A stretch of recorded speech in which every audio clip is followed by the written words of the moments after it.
magkakaroon ng dagdag singil ang Meralco sa ikalawang sunod na buwan. Tataas ng 10 centavos kada kilowatt hour ang singil sa kuryente. Katumbas yan ng 21 pesos na dagdag sa kabuang bill ng isang household na kumukonsumo ng 200 kilowatt hour na kuryente. Ang itinuturong dahilan sa dagdag singil, mas mataas na generation charge. Dahil sa mas mataas na singil mula sa wholesale electricity spot market, ito po ay tumaas ng 25 centavos.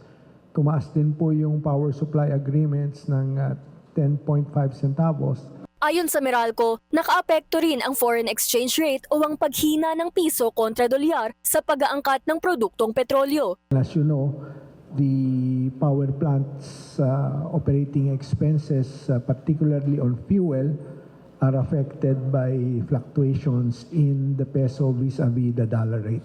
Giit ng Meralco, walang pagbabago sa kanilang distribution charges. Nagpaalala rin ang utility giant para sa ligtas na paggamit ng kuryente ngayong holiday season. Kung gagamit ng lumang Christmas lights, siguraduhing pasado ang mga ito sa safety standards. Iwasan din ang paggamit ng thumbtacks, wire staple at mga pako sa pagkakabit nito na maaaring makasira ng kable.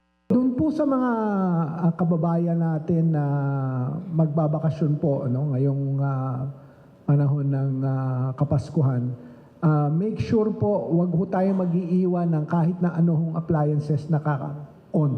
Lalo na po yung Christmas lights, baka mag-overheat. Make sure to use the appropriate type for indoor and outdoor use. Pinapayuhan rin ang publiko na iwasan ang pag-overload ng extension cords na karaniwang sanhi ng sunog at tiyakin na may fire extinguisher na nakahanda sa bahay. Para sa agenda, Sujin Kim, BNC.